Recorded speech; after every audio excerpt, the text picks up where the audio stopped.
If it's Would you like to get a fly I don't believe that the clerk is. Step 2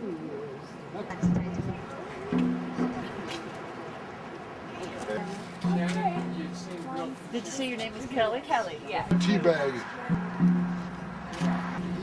He's running against self-pace. It basically became his sole story. Do you? What you know those because they were Pick, actually. I go out first thing in the morning.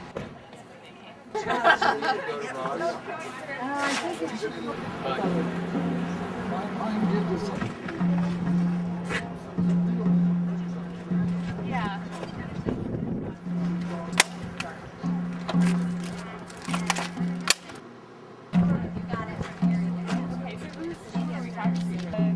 A town hall meeting we just found out a couple of days ago, he says he's here to hear our concerns, and we have big concerns in this area with Shell Oil being here to at least 130,000 acres in the county. We're looking at a very big oil and gas plague coming to this area. Representative Tipton has been a big supporter of oil and gas, and it's actually his #1 group of donors in 2011 was the oil and gas industry. So we're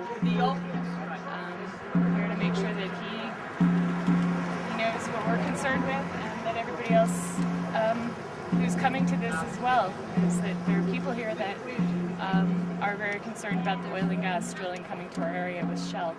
High school district and Everybody says we're too negative. English. I'm an English teacher. Yes. Is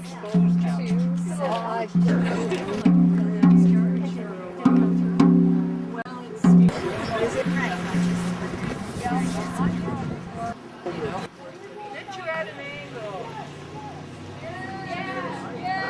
We're busting them in. How about you, Candy? You want to say a few words? I don't think that's anything in your thing. What do you say? Hi. Ladies and gentlemen, please join me in welcoming Congressman Scott Tipton. I want to thank everyone for taking the time to ruin a good Saturday, probably, that you'd rather be outside, to be able to come down and visit. As many of you know, we've got the 8th largest congressional district in the entire United States, 54,000 square miles, 29 counties, and one of the greater challenges you usually face is being able to get out and see folks as often as you'd like to, and so I really appreciate you taking this time, and been in Veta a number of times, in a beautiful community, and I know that's why you're all here. We've got a lot of challenges that we're facing truly as a nation. And we're going to have to make some tough choices. The bottom line is this. We have $15.3 trillion of debt in this country. And I'm a small business guy. I've not been a career politician. Created jobs. Started my business right out of college and operated it until just a few years ago when I started doing this. And so for me, when we're talking about just $1 million, let alone $1 billion, and now we're talking trillions of dollars in debt. But just so that we know what $1 trillion is, and a lot of you may be better off than me and have a good idea what it might look like, but $1 trillion, example I always like to give, LeBron James, if you're a basketball fan, at the beginning of this last year, LeBron James, he was going to be playing in Cleveland. New York wanted him, Miami wanted him. Great competition for his services to be able to play basketball. Well, after all was said and done, he ended up down in Miami. And with the signing bonuses, all of the incentives in that, LeBron James is going to be earning $40 million per year to be able to play basketball. Now, if you're a little like me, you probably fall on your knees every night and ask God why you can't play basketball. Well, for me, it's not going to work out. But if LeBron James wants to earn not $15.3 trillion, but just $1 trillion, we need to wish him very good health. Because at $40 million per year, he will have to play basketball for 25,000 years. Equal $1 trillion. We've racked up debt. All of us are family members. We probably sat around the kitchen table, we've looked at our checkbook, we've seen the resources that we have, and we know that we can't continue to spend more than we take in. The same has to be applied to the federal government. A child born in Veta this morning, brand new baby, owes better than $45,000 as their portion now of our national debt. We have to be responsible in spending. We also have to be able to get this economy moving, because this is about jobs, it is about the economy. I was just in Pueblo this morning. We'd walked Main Street. More blank spaces, closed businesses. Just on Main Street in Walsenburg, talking to some friends. 2 more businesses now are shutting down. Gentleman's going to retire, and I'm not sure on the other one. As I travel throughout the 3rd Congressional District, and I've walked virtually every main street, probably in some towns that even some of you haven't heard of, like Egner and Crawford and Hotchkiss, as you move through. We have families right now that are struggling. People that are worried about being able to pay the bills. People right now that are pulling up to gas pumps that a few months ago were saying $2.99, $2.89 a gallon. Now we're seeing it over $3. And it's threatening. We've heard estimates of up to $6 a gallon this coming summer. Another tax increase, another reason that they aren't going to be able to provide for their families, because those resources are going to be going elsewhere, just to be able to carry on with the ordinary expenses. We need to be able to get our people back to work. In Congress, I've been supporting legislation to accomplish that. In fact, we have 30 pieces of legislation right now, many of which pass with bipartisan support, meaning Republican and Democrat support, that are sitting on the doorstep of the United States Senate, and they will not take it up. The way our legislative process works is the federal government actually mirrors what happens right here in Colorado. I spent 2 years in the state legislature. You'd introduce a bill, it would be assigned to committee.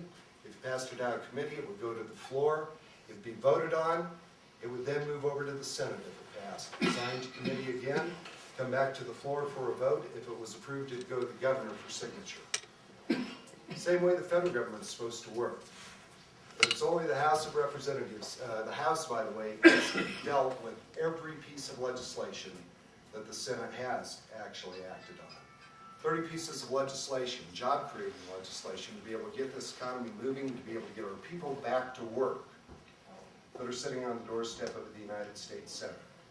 The bills that I put in. I just put in a hydroelectric bill. We had it clear the full Natural Resources Committee. I'm very hopeful and optimistic. We'll have a vote on it this coming March, just this coming month. And what it will be is a job creation bill and a clean energy bill. We've found here in the state of Colorado, if we were to take full advantage of the bill that I put forward for hydroelectric energy, it is to be able to take advantage of conduits that the Bureau of Rec has built, and to be able to put small hydroelectric units in, to be able to generate electricity. In fact, if we take full advantage of this legislation, we can generate as much electricity in the state of Colorado out of hydroelectric power through these small units as the Glen Canyon Dam produces. Now, if you're a rural guy and you grew up here like I did, the conduits are what we call ditches. That's what we can set these up. Be able to create jobs, be able to create clean energy as well. We also need to be dealing with something that I think is critically important. We've got a challenge worldwide in terms of some of the threats that we truly face. Right now, if we look over into the Middle East, we have Egypt is in turmoil. Syria is in turmoil. We have problems that are happening over into Jordan. We have attacks coming off from Egypt going across the Gaza Strait. We are seeing now the Iranians on the cusp of developing a nuclear weapon. They have their Navy at sea threatening to try and shut down the Strait of Hormuz. And that is where a lot of the world's oil supply comes from. Is it in the interest of the United States to be able to secure its own energy future? It is my sense that we have 3 critical things when it gets down to actual security things. We've got to give thanks every day for the brave young men and women of our United States military who are standing vigil in this country and worldwide 24 hours a day. We need to give thanks also for our farm and ranch community, people who grow our food. If we aren't able to feed ourselves, we are at incredible risk. The third element is being able to have energy. Again, I'll go back to that gas pump we just drive by. You may have neighbors just like I do, having a tough time, and they're seeing another tax. We don't call it a tax. It's just paying more for a gallon of gas. That is impacting their lives. We can create American energy certainty right here at home. I don't know if you share this with me or not, but I was a little disturbed. And the President of the United States took $2 billion and guaranteed it to the Import-Export Bank for Brazil to drill off of their shores. I don't know, but I hope you do.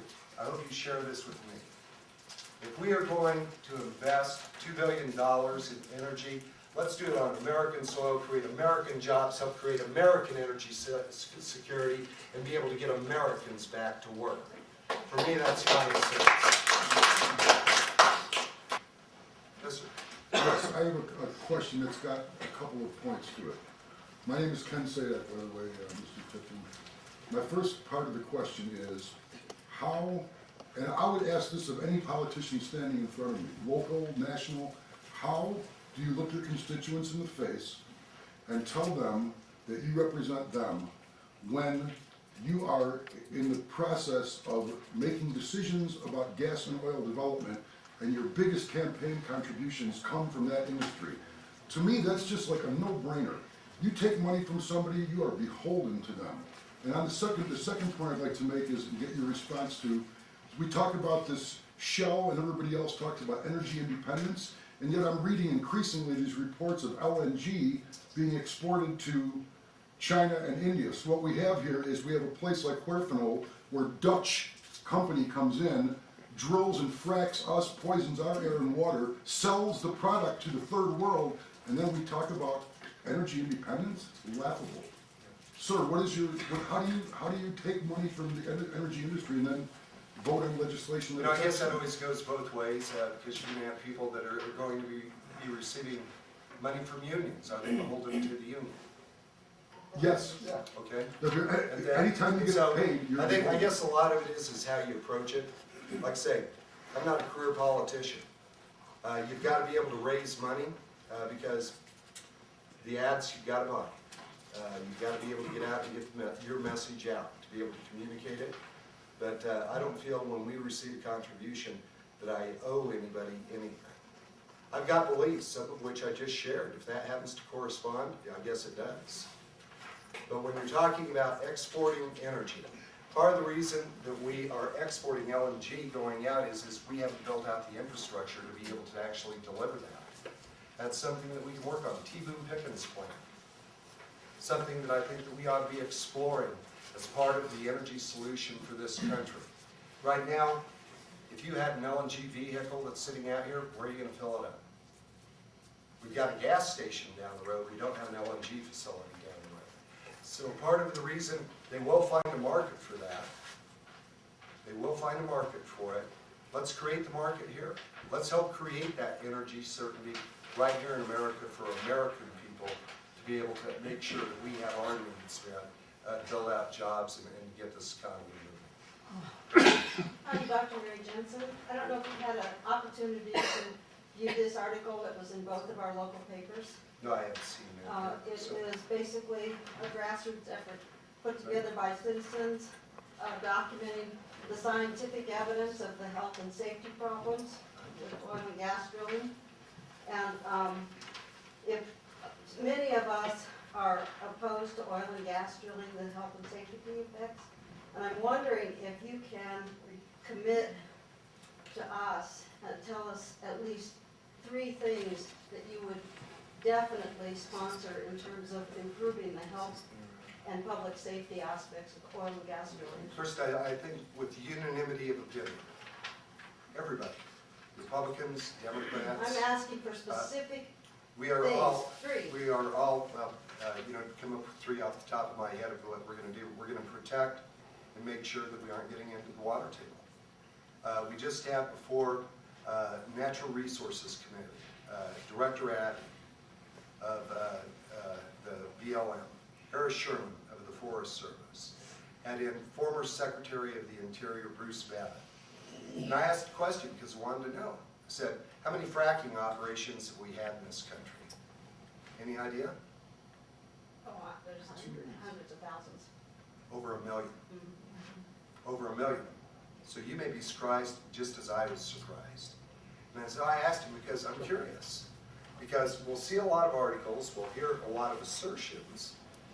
I asked the director, I asked the former Secretary of the Interior, how many times has the water table been impacted by fracking? The answer, 0. You make me laugh. These are President Obama's appointees. These are not Republicans. Director Addy is appointed by the President. Okay? It doesn't matter So whether they're you're going Republican to, or Democrat. Read the last paper. and if we get the about evidence, local farmers and ranchers as well have been so contaminated. we will, to your point, we do want to protect the water. Okay, I'm good. We want to make sure that it's going to be healthy. Do you have a and it's going specific, to be safe. Have I developed a specific piece of legislation? That's into the rules end of it as opposed to legislation. And if you've got some thoughts that are going to be reasonable, be happy to sit down and discuss it with you because really some of our best legislative ideas actually come from home. Great. Okay? So those are some areas that we're going to want to make sure that we are doing. We do it safely.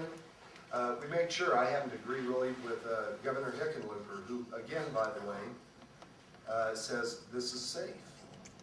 Governor Hickenlooper has said, we need to figure out a mechanism, and I think this needs to be done at the state level, not the federal level, but the state level, in terms of what the different chemicals are, what the different formulas are, in terms of fracking, in case we have a problem. In case there is a problem, to be able to deal with it. I understand, as you probably do, you're a doctor. Are you a medical doctor? I'm an applied clinical nutritionist. Applied clinical nutritionist. And so there are probably some products that have patents on them that you deal with, and you respect that. Copyrights that you respect. So even in that industry, they have some proprietary information that I think under our laws, if we respect our laws, The products that I has to use. make sure that it is actually proprietary. But that still being said, public safety comes into play. We can develop a mechanism through state rules that information will be available for emergency service personnel to be able to respond. I just went out, in fact, gave an award yesterday, TTCI, which does a lot of any kind of a spill response, does an incredible job in terms of being able to do that. And so those are some elements that I would be working on. The products that I use are designed to heal the body. They're completely safe. They are not endocrine disruptors. They are not carcinogens. And No, I was just giving that as an example of Right. respecting proprietary information. So, okay? Yes, ma'am. Well, I have two questions. As Dr. Jensen brought up, I'd like to suggest that 3 issues that could make a huge impact on the safety, demanding of the COGCC that they use closed-loop systems as opposed to open pits, that they do not flare at the well sites, that they use noise barriers, and use adequate cement casings. Those are the 4 things that, in my research, I have found that would make the hugest impact on health and the safety of our citizens and humankind. I also have part of my questions. Could you explain the Pioneers Act, H.R. 3408, and explain it to me, because I've tried to look it up and it sounds like they use all that terminology and I can't make it out. And why are you supporting it or not supporting it? And are you adding amendments to that bill? Yeah. I already, Before you answer that, could you say those issues beforehand? Closed so we know loop. of it? Closed loop systems, no flaring, noise barriers, and high integrity of the cement casings with frequent testing. Thank you. Yeah, in regards to the Pioneers Act, went through, Congressman Lamborn carried the legislation, he held a hearing that we were in attendance in. We did amend the bill. And the amendment, Did a what? we did amend the bill. I amended the Okay. bill. And the purpose of my amendment on the bill was to make sure that we were taking into consideration local issues, local concerns. But what's the And bill? stated that What's the bill? what the bill about is development of oil shale. We have more oil in oil shale between Colorado, Utah, and Wyoming than Saudi Arabia has. And so it's to be able to create those opportunities. It is a developing technology. It's not there yet. We had a hearing. They came in, talked about the different technologies. Want to make sure that we're protecting the water, which was the purpose of my amendment. Want to make sure that the concerns of the local community were addressed, because in the Grand Junction area, we had a boom and bust cycle, but several decades ago, where came in and roads were being built, schools had to be built, water treatment facilities had to be built to be able to deliver the service. And when it went bust, the companies left and the towns were left holding the bag. We can't afford to have that happen again. But So that this- was the purpose of my amendment, to make sure that we're addressing those issues. But is the Pioneer Act, as they're calling it, is that concerning oil shale development? Oil shale development. In public lands, BLM? Oh, sure, that's the what, way I read it. 70% of the western slope of Colorado is public lands. It's either federal, state, or tribal lands. If we take the entire 3rd Congressional District of Colorado, on average, it's about 50%. As we cross over the Rocky Mountains, there's a lot more private land here than there is obviously on the west slope. So it is public lands, and that falls in the purview of the BLM. So you're supporting this bill, which means that, the bill means that development of oil shale development in public lands. Is that It correct statement? creates the opportunity, because you see this land is still under the authority of the BLM. If development is to take place, that means that there have to be public hearings, there has to be PEISs, EISs, EAs, none of the environmental Would concerns. the are health stripped away. impact assessment be included Oh, in that? those are all inclusive in terms of some of the different studies that will have to be run for any kind of development. Well, they just auctioned off a bunch of land, nobody did a health impact assessment, Yeah. to the best Well, of my before knowledge. any development, they can auction it off, but before development can take place, you have to have the studies. Uh-huh. Okay, fair enough? Yes, ma'am. One of the first comments that you made was about the deficit and the fact that we're spending so much money that we do not have. And my question is, why are we giving $44 billion a year of taxpayer money to the oil and gas industry when their profits are 3 times that every year? Great question. Yeah. What we need to do is, we talked about this in Plumblue this morning. Let's get rid of all the loopholes, all of them. Let's get rid of them.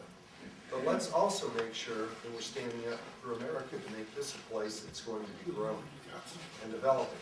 And so let's adjust the tax rate. We currently have the highest corporate tax rate in the world. And the way these loopholes develop, I wasn't there. I've been there all year and 2 months. These loopholes, as we call them, were tax breaks that were given by previous Congresses, Republicans and Democrats, to your point. And what they had us doing was government making business decisions rather than business making good business decisions. So let's lower the corporate tax rate. Let's get rid of all of the loopholes, because I think it's shameful when GE pays 0 tax. Let's get rid of the loopholes. Let's lower the corporate tax rate.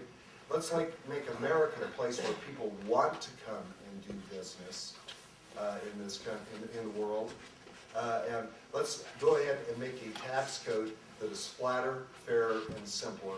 We need to completely rework a convoluted tax code that is broken. It's hurting business development. It's hurting job creation in this country. And I don't think there's one of us that can look through that and say that you have full comprehension, because the IRS says they don't understand the tax code. So, yes, sir. Mr. Tipton, my name is Brett Corsentino. I'm fourth generation dairy farmer. I talked to your sister here about 4 months ago. Now that we've established the fact that there's nothing wrong with this fracking fluids and release water, which is totally not true, I'd like to ask you, when it does affect you, as a politician that is supposed to take care of your constituents, what do you do to help the people that haven't been affected? Because obviously COGCC, nobody else can help us. These gas companies have more money than Jesus, so we're just left there to rot on the vine. Nobody can ever get a hold of any politicians. I don't know if anybody's ever tried.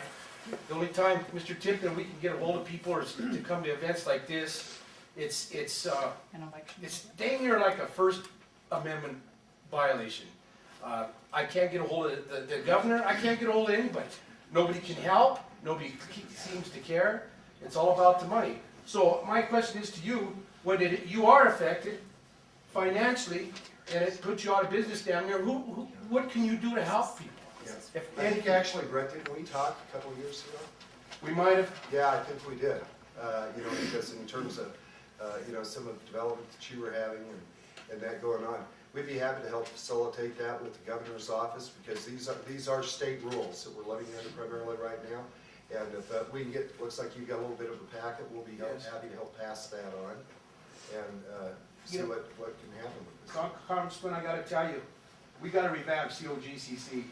I mean, I'm a live and let live type of person, but what they've allowed these people to do to our way of life and our living is not right in anybody's book. And the problem is, nobody cares and you can't get anybody's attention. I'd sure like to talk to you for a minute after the course, if you have a minute, sir. Thank you. You know, you said that you would like to eliminate some of the loopholes that are currently going on. I said all. All right. Well, I'd like to know how you would go about supporting that in Congress to repeal the 2005 energy exemptions for oil and gas, all of the exemptions that were put in that energy bill at that time, which, you know, it has placed people, our public health, and the citizens of the state and across the country in jeopardy, where we cannot follow through and exert our rights to clean drinking water, to clean air. And if we're impacted, these companies are not being, I will say this, you have a lot of people in this room that have been impacted by oil and gas. I'm one of them, and I wrote you a letter. I'm very upset with the whole situation where there has not been proper remediation or compensation, and that's part of that 2005 Energy Act circular that has been repealed. They have exemptions that other industries don't have. Why should they enjoy those exemptions on an, you know, you were looking at an equitable basis? No, we agree. I just said, let's get rid of all of the loopholes, Well, all of the exemptions. Why haven't you done Let's it just like- before? Well, with respect, I've been there all of a year. That's And true. we've got a number of issues that are coming through. Tax code, any attempts to have changed it in the past have resulted, unfortunately, in more of exactly what you're talking about. I visited with Chairman Camp, who is chair of the Ways and Means Committee. And there's a number of different alternatives that they are looking at to be able to strip this out, because I think there's a lot of frustration, particularly from the freshman members that came in, that haven't been the career guys, that are seeing some of the challenges that we faced as small businesses, the tax burden that we have had to carry, because I haven't ever had any exemptions for anything. But it needs to be equitable across the board. I mean, exemptions for no industry at any level. That's right. We have a flatter, fairer, and simpler tax code. I think we're going to be working to that end. And if you've got some thoughts, again, like I said, there obviously is no market on having all the good ideas in Washington. We're always happy to hear them. Well, I want to say this point about drilling and fracking. I want to make this clear to you. And I don't mean any disrespect, because we have a real problem, and I would say it would be a problem for the industry as well, for oil and gas industry. It affects their prices of gas. It affects what their standing is in the stock market. And where they're saying that this is anecdotal evidence, I have concrete proof that my well is contaminated. I have lab tests. I have consultants, both that work for oil and gas and are independent consultants. And for our state or for this government to say there's not one person where it is proven people's water and their surface water, their groundwater was fine until oil and gas came in.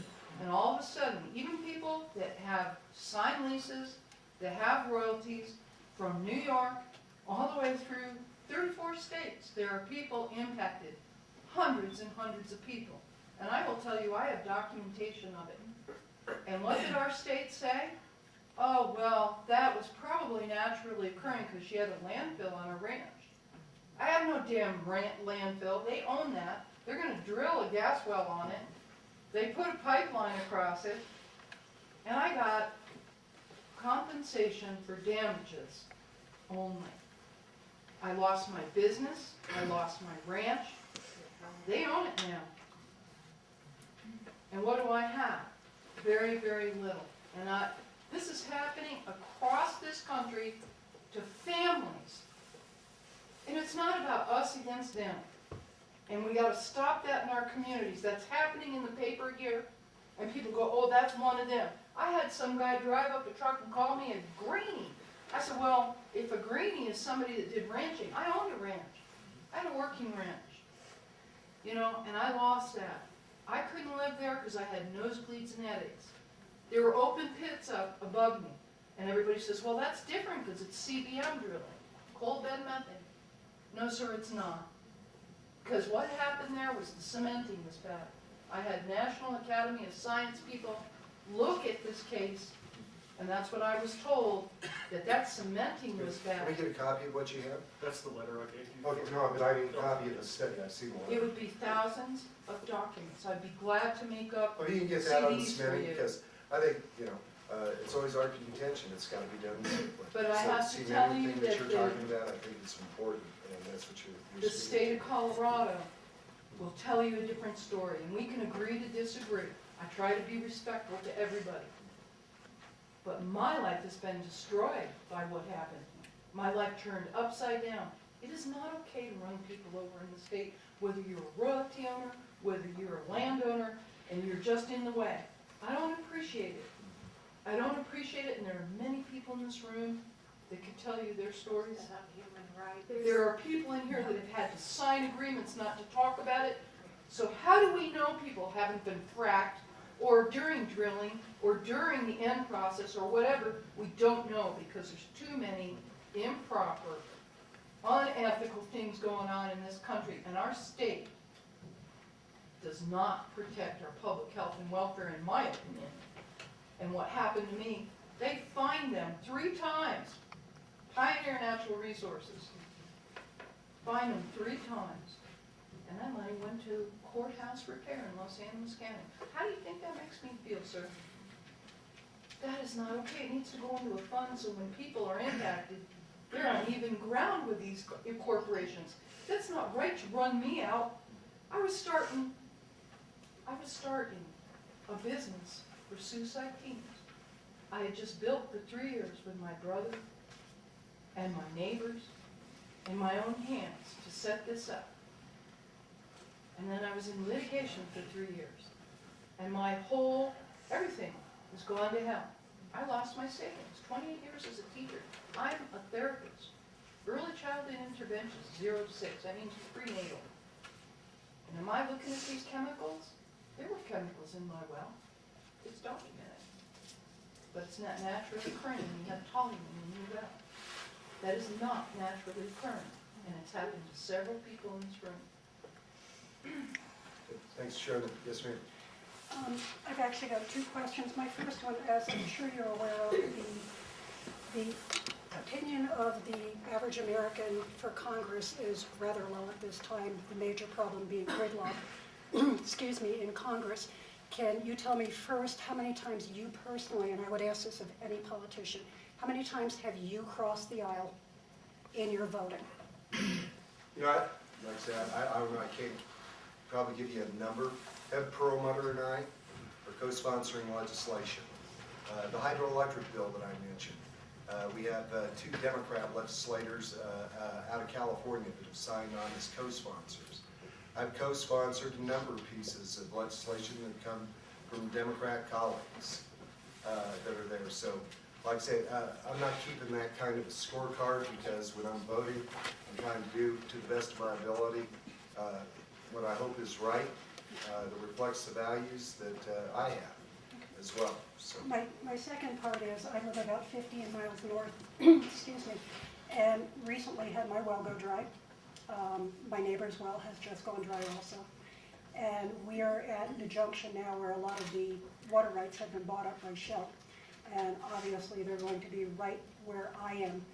Like the price of gas, I have watched hay that I used to buy for $5.50 a bale is now going for $13 a bale. I can't find any anywhere. You work here in southern Colorado. I'm seeing ranchers giving up their ranches because they can't afford the hay anymore. They can't afford to keep their cattle. Their ranches are losing water. Their wells are going dry. I've talked to the drillers. I've worked with Arkansas Valley and also a local driller. We have wells going dry all over this county and this part of the state. What are your thoughts on our availability of water to raise our stock and our livelihood versus worrying about what your average oil and gas man is making in his pocket? Where do our water rights come into effect? No, actually, I was standing up just recently for Colorado water rights. We had the federal government Forest Service was wanting to have the ski areas sign over water rights that they've developed on federal lands, which was also going to be concurrent, by the way, for ranchers that had leased lands, sign over those developed water rights to the federal government. We called in, ultimately, the ruling is now on a stay. Just held a subcommittee hearing with Chairman McClintock on water in the West, simply because one of the big challenges we face as a country, as a world, in 1960, I believe the census said we had 130 million Americans in the United States. We now have well over 300 million Americans. By 2050, they're estimating that we're going to have 7 billion people on Earth. We not only have to be able to conserve water and to be able to use it smarter, when we have opportunities like maybe the preceding year, and I know here in southeast Colorado it just wasn't a good year. It's been an extended period. I think Roger and I were talking, it was about 6 inches of rain, and the average is 16 inches, down 10 inches. We've got to be able to preserve this water, not only for our communities, but for our farm and ranch communities, to be able to grow crops, to be able to make sure that the livestock has enough water. How can we do that and support the greed of oil and gas industry? Well, I think, to put them completely apart, water in Colorado, as you know, is a private property right. You have to choose to sell. Do you know they So pumped if somebody, 100,000 acre foot of water out of Mr. Corzantino. And I think when we're looking at it from that perspective, that's something that's American rights. To be able to make those choices. And so we've got to be able to protect that, and I think part of that is community, and I think we make some local decisions. We've had areas that have developed what they call local water banks. And if somebody wanted to sell their water, maybe they wanted to retire, moving out of the area, to be able to create that opportunity for the local water bank to be able to buy the water, to be able to keep it for agricultural purposes. So there's some different methods to be able to do that. So, okay. So, we were been in the ranching business for 105 years. Along the other side of the side, we're in the nature growing area. They're just starting here. We're right in the middle of it. In 2005, 2006, they started dumping CBM water directly into our freshwater river, which also feeds agricultural water supplies. They shut me down for a year and a half. Water. And who was dumping that in? Who was dumping that in? CBM? Pioneer. And the state came back and said, well, first came back from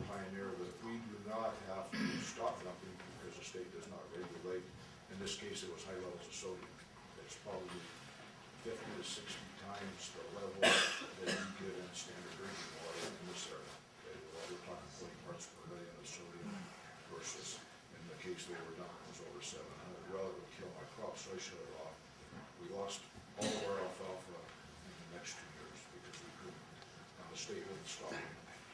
So finally I got to where the state has decided they're gonna start regulating that. They're still dumping water into the Isparta. I mean, it's going straight in there. That's what happened to Mr. Cosentino, got into his system, burning out. And I shut it off because I started testing it early enough and knew about it before I got burnt out. But in the process, my alfalfa died because it had no water, so we lost business.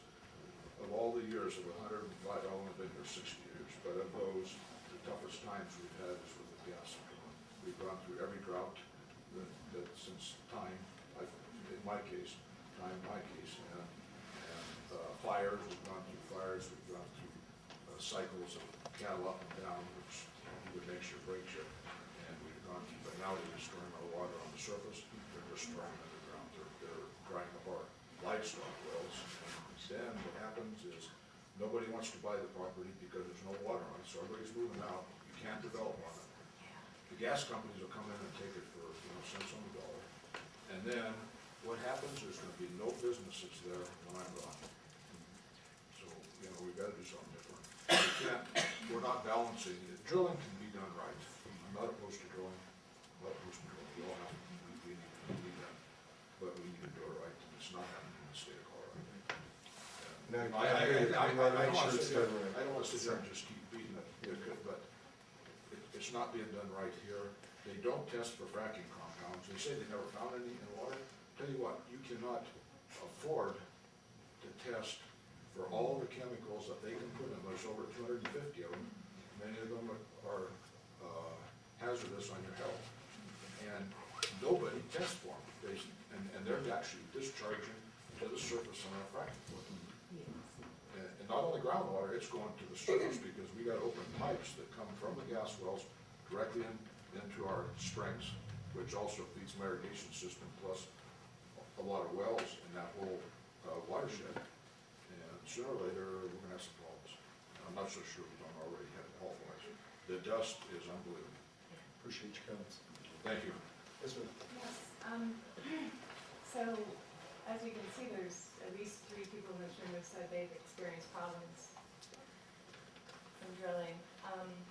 We're having Shell Oil here, at least 130,000 acres, I'm sure you're aware of this, a very big play in the county, approaching. Do you believe that we have any reason to be concerned? I think that we're always going to be supportive. It's what we've always contended. It's got to be done, in a safe manner. We want to make sure that it is done properly. Well, as it's just done. And I think, like I say, that's where I was asking, I'd be very interested because you will hear, well, I've got evidence and we'd like to be able to see. I would, because how can you fix something unless you can qualify it? Right. And so, well, it's anecdotally appearing everywhere. And she noted the anecdotal evidence. Perhaps the reasons that there's no hard scientific evidence of it is because it's not being looked at, rather than that it doesn't exist. Well, that's what I was saying. Because If we could so see many some of people. this, then I'd like to be able to talk to some of the experts and say, And okay, let's so, take a look. how did we, if you sense any anxiety in this room about this issue, this is about to happen here in this county, and we have the foresight to talk about and think about the things that would prevent some of these things that we've heard in other areas. Safeguards. And we're asking for certain safeguards. We actually have a list of 7 safeguards that if they were put into place, and we were trying our darndest to find the right avenue to get these implemented, right? Who do we talk to? Do we talk to our county commissioners? That's a joke. That's a joke. Well, do we go further up? Do we talk to you? Do we talk to the COGCC? We're fighting right now with a lawsuit with Shell and the COGCC because they have not, basically they denied us our right to a public hearing And also, we weren't notified at the county level of the, well, through the proper channels. So, if this goes as it should, we'll be meeting. Can I We'll ask be you a having a question on that? CGCC hearing. And I'm really wondering. Can I ask you a question? Yeah, on sure. that? Is this all on private land? Not all of the leases are private. Some of them are The BLM. development that you're talking about? Right. now? Nothing has been drilled yet. It's Okay. queuing Well, up. like I say, when you're talking, I can't give you the assurance, at least on the BLM land, that there has to be a hearing. There must be a hearing. By law, before activities can go on. As I noted earlier, no, this has to be public. It's through Director Radden, who directs the BLM. The regional office will have to make sure that public hearings are put out and that people have an opportunity to come in for a comment period. It's going to be in there. On private lands that are going to be there, that's going to be under more of the authority, obviously, of the state of Colorado. What we're doing with rules and regs there. And like I say, if you can get us some of the information that you have that's pointing towards some specific issues, and that, we're happy to take a look at it. We want to know how to get the 7 safeguards in Orfano County. Yeah. Clean water, baseline water testing, baseline air testing. We need 3D seismic. There's unique geology here, and this needs to be understood. It's not acceptable to just take the risk. Full disclosure of fracking chemicals, green chemicals, no open pits, and no flaring. So And pretty much what and you would active like, bonds. Yeah, so there's some overlap in this, but this is what we're asking for before we run into the same kind of problems that happen over in Petroglyph, CDM, what we're hearing today from different people, and there's many more people. These individuals are brave enough to keep saying what happened to them, but there's many others that I know who just have signed agreements and, have been made a settlement and don't talk about it. So this isn't just an occasional accident. This is just built into this system. That's what's going on. And we're trying to get ahead of that here and say that, we want to prevent the danger before it happens. And this is what the 7 safeguards are about and why we want to be heard by the CRGCC. Who's state rep here? State senator now? Kevin's got it. Kevin? Grantham? Have you set up a meeting with Kevin Grantham? No. Reached out to him, maybe a good place. We're talking about Colorado oil and gas rules, be able to visit with him. The second thing, because we happened to do this when I was in the state legislature, there 2 years, we actually came down with some agricultural issue, held a field hearing down in Walsenburg that we were doing, and so when you're saying who do we talk to do that, real honestly, it's not going to be the county commissioners, because this is going. I don't mean that disparagingly at all. It's just that they don't have the authority without those codes to be able to put this in. This is actually in the purview of state law, and then when we get on to BLM, then we are in the purview of federal law that will come into place. So I would encourage you to get a hold of the state representatives, sit down and talk with them. Line that out if you have, some of the detailed information. Has not been successful. Okay, but we haven't talked to Kevin. We have different people that are coming in, so it's important to keep that open and just be able to explain that because, it's just interesting to me, just an observation that it seems to me there's always a lot of common ground. People say, hey, yeah, I respect the right to be able to drill, but I want it done safely. And I think we can find common ground there. That's a good basis off of which to be able to work. Just as you two have kind of listed out a couple of points here, to be doing it in a respectful way, and the respect needs to go both ways. And sit down with that. And, who's the state representative? Wes McKinney. Wes, okay. Then, I think it'd be worthy of you've got to reach out a little bit, and they can reach out as well. But that would be my starting point. If you'll get us some of that information, I can't tell you because we've dealt with it a lot throughout the 3rd Congressional District here on the BLM issues. You know, you can lease some land, but the way it is right now, you've got a variety of different EISs, EAs, PEISs, public hearings, all that have to be gone through, you know, before somebody can actually do something. So, yes, ma'am? Underlying this whole Oh, conversation. can you hang on just one second? I just want to make sure if we could come back, he didn't have a chance yet. I just wanted to state, Mr. Tipton, that there was over 100,000 acre-foot of water pumped out of this area. Right. The river's been dry all year long. Until this aquifer fills back up, the river won't flow. And furthermore, I have been in touch with Senator Grantham and West McKinley. West McKinley has never returned one of my emails. And Mr. Grantham, I had an hour meeting with him downtown Pueblo, and nothing has transpired. And nothing has transpired. That's why I'm here today talking to you, Mr. Well, Grantham. like I said, because I know Kevin and I think, you know, just be able to even hold a field hearing through some of the committees through the state legislature, you know, is probably a useful thing. So, okay, now I can rotate back through. So, Underlying this whole discussion is the fact that we need oil and gas drilling. About 20 years ago, Denmark, that was highly dependent on imported oil, made a decision to go toward the renewables. And they do solar and wind, and they are almost entirely free of having to import oil. About 10 years ago, Germany did that. And they are about 50% on the way free from having to import oil. China expects to be, and they're our largest competitor and our greatest debt holder, they expect almost 100% to be free within 10 years. And I'm wondering why the United States is pursuing this course of oil and gas drilling when the reserves of oil are tremendous. Over 100 billion gallons of oil, crude in reserve. Why on earth are we endangering our citizens and not moving toward renewable energy, which does not have nearly the environmental I'll effects? invite you to take a look, maybe write letters and even contact our senators in regards to my hydroelectric bill. In regards to the support that we've shown for the Veta system.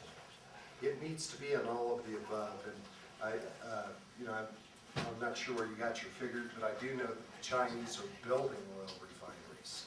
They're moving to green energy. In fact, they're buying energy resources in the United States to be able to get, they're buying up oil and gas leases in the United States to be able to deliver it. That's part of the argument right now with the Keystone Pipeline. It will be built. It will be built.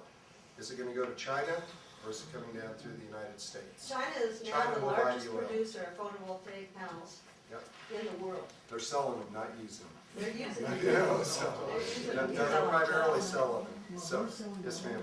Oh, I also just wanted to point out that Germany has many, many nuclear plants, nuclear power plants. I'm not big with that either. Well, I didn't think so, but I did want to point out that it's not just sun and air and wind and stuff that they're doing. Also, I would like to know, one of our main problems right now is not that we don't have gas, refined oil, but we're shipping, they're being allowed to ship it out of our country.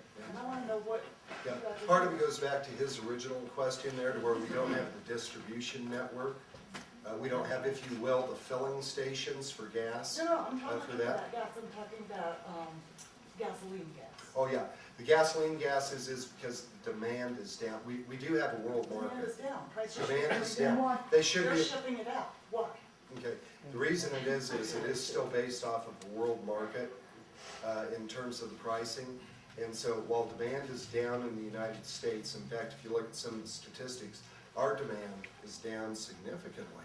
But it's all related to the economy. We've been in the severest recession since the Great Depression. So demand has dropped that off. And that's actually part of my contention. I want to do all of the above too. But if we're going to create that. We can stop these companies from shipping it out, because Yeah. I guess you could, but otherwise then. we're just at the mercy of whatever anybody in the world is going to pay for gasoline and oil. Well, unless we start creating our own energy certainty. You know, back in 1979, President Carter initiated the Department of Energy. That was during the first oil embargo. And I'm old enough to remember that. You probably aren't. You know, and you had to stand in line to be able to fill up your gas tank. That was the, we were going to move this country to energy self-sufficiency. Because one way or another, we are the world's biggest consumer of energy. We also produce more than any other nation on earth. The world, we've raised the standard of living of the rest of the world because of American innovation, American creativity, American productivity. That is, it takes energy to be able to do that. And so if we develop our resources here to be able to create that energy certainty, we look at something like the T. Boone Pickens plan, perhaps. Something that we do have an abundance of. We do it safely. We make sure that we are building that, then we start to control it, because the model for valuing the price of a barrel of oil is still the United States dollar. We are the strongest, well, probably not the strongest now, but we're a significant economy on the world stage, and supply and demand does work. If you look at the cost of natural gas, not gasoline, but natural gas, it's been flat for years. What is it, 283? 237. Yeah, it's been flat. Why? Because there's an abundance of it. There's an abundance of it. And if we were able to control our own destiny, then we limit our exposure to those worldwide markets. And that's, part of it is supply and demand. And we do, we honestly, real frankly, we need to be a little cautious, because if the Chinese, do you have an iPad, cell phone, something like that, that's sitting there? The Chinese have almost a complete control of the rare earths market. That's some of the more precious natural resources that are out there that we need if you want to have a cell phone, and I want to have a cell phone, to be able to do that. What if they all of a sudden say, we're going to sell that to you? You can create a problem when we start saying, we won't let, you know, when there's a market for it, free markets that are there, we need to be very cautious in terms of doing that. We need to wrap up, so if you didn't get your question answered, Dustin is out of our Pueblo office, who services your county, and you can also, if you want to get my card, I can make that connection as well, but we'll be happy to follow up with anything we weren't able to get to today. But really appreciate you coming out, and what a great crowd and very healthy discussions. I really appreciate it. Now, thank you all for being here. Mr. Corzantino, I see you have a full report. I'll be happy to get that too. So, thank you for being here.